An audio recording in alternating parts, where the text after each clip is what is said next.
जंगल की गहराइयों में, जहां सूरज की किरणें भी पेड़ों की घनी छतरी को भेदने में संकोच करती थीं, एक अनोखी सभा हो रही थी।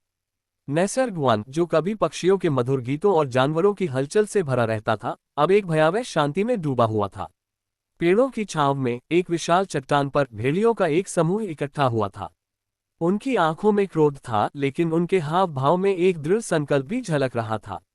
ये सभा कोई साधारण सभा नहीं थी, यह एक ऐतिहासिक क्षण था जब जंगल के प्राणी मानवता के खिलाफ अपनी आवाज उठाने जा रहे थे। वॉरिक, एक शक्तिशाली और बुद्धिमान भेड़िया, चट्टान के सबसे ऊंचे हिस्से पर खड़ा था।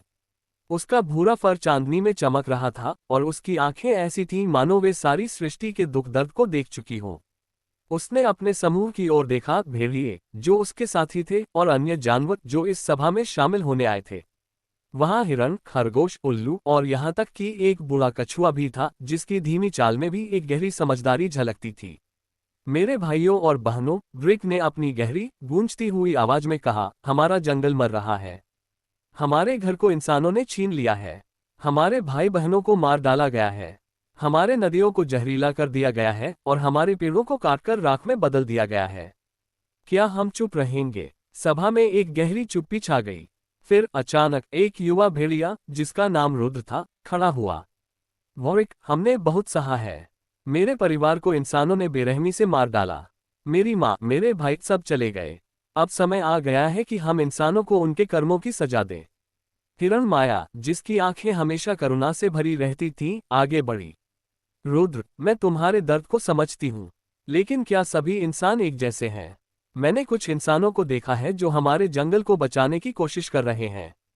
क्या हमें उन पर भी गुस्सा करना चाहिए? ब्रिक ने माया की ओर देखा और एक गहरी सांस ली। माया, तुम्हारा दिल बड़ा है, लेकिन हमें सच्चाई को स्वीकार करना होगा। कुछ इंसानों की अच्छाई पूरी मानव जाति के पापों को धो नहीं सकती। हमारा जंगल, हमारा घर अब खतरे में है। हमें एक ऐसी व्यवस्था बनानी होगी जो इंसानों को उनके कर्मों के लिए जवाबदेह बनाए। उस समय एक चालाक सियार, जिसे सभी कालिया के नाम से जानते थे, सभा में प्रवेश किया। उसकी आंखों में एक चमक थी जो हमेशा उसके स्वार्थी इरादों को दर्शाती थी। वॉरिक, तुम ठीक कहते हो, कालिया ने अपनी मधुर लेकिन कपटी आवाज में कहा। हमें एक न्यायालय बनाना चाहिए, एक ऐसी अदालत जो इंसानों को उनके अपराधों की सजा दे। मैं, कालिया, इस काम में तुम्हारी मदद कर सकता हूं। लेकिन हमें एक इंसान को पकड़ना होगा, एक ऐसा इंसान जो मानवता का प्रतिनिधित्व कर सके। ब्रिक ने कालिया की ओर संदिग्ध नजरों से देखा। वह जानता था कि कालिया का कोई भरोसा नहीं था, लेकिन उसकी चालाकी इस बार काम आ सकती थी। ठीक है कालिया, ब्रिक ने कहा, तुम्हें ये जिम्मेदारी दी जाती है। जंगल के बाहर जाओ और एक ऐसे इंसान को लाओ जो इस मुकदमे में मानवता की ओर से बोल सके। दूर, जंगल की सीमा से परे, एक छोटे से गांव में अनिरुद्ध अपने छोटे से घर में बैठा था। वह एक युवा पर्यावरणविद था जिसने अपनी जिंदगी जंगलों को बचाने के लिए समर्पित कर दी थी। उसकी दीवारों पर नक्शे और चार्ट लगे थे जो जंगल की स्थिति को दर्शाते थे। वह जानता था कि नैसर्ग वन खतरे में था, लकड़हारे, खनन कंपनियां और प्रदूषण करने वाले कारखाने धीरे धीरे जंगल को नष्ट कर रहे थे। उस रात जब अनिरुद्ध अपने नोट्स पर काम कर रहा था, उसे बाहर से कुछ अजीब सी आवाजें सुनाई दी। वह उठा और अपनी खिड़की की ओर गया। अंधेरे में उसे कुछ आंखें चमकती हुई दिखाई दी। इससे पहले कि वह कुछ समझ पाता, एक तेज झटके के साथ उसे बेहोश कर दिया गया। जब अनिरुद्ध की आंखें खुली, वह खुद को जंगल के बीचों बीच एक पिंजरे में बंद पाया। उसके चारों ओर भेड़िए, हिरण और अन्य जानवर खड़े थे। वह भयभीत था, लेकिन उसने अपने डर को दबाया और पूछा, मैं यहाँ क्यों हूँ? तुम लोग कौन हो? ब्रिक आगे बढ़ा और उसकी ठंडी लेकिन दृढ़ आवाज में बोला, तुम अनिरुद्ध हो, है ना? तुम एक इंसान हो और आज से तुम्हें हमारे न्यायालय में मानवता के अपराधों का जवाब देना होगा। अनिरुद्ध ने हैरानी से ब्रिक की ओर देखा। न्यायालय? यह क्या पागलपन है? मैंने तुम्हारा क्या बिगाड़ा है? तुमने कुछ नहीं बिगाड़ा, ब्रिक ने जवाब दिया, लेकिन तुम्हारी प्रजाति ने हमारे जंगल को बर्बाद कर दिया है। तुम्हें अब उसका हिसाब देना होगा। पहला मुकदमा। अगले दिन जंगल की सबसे ऊंची चट्टान पर भेड़ियों का न्यायालय शुरू हुआ।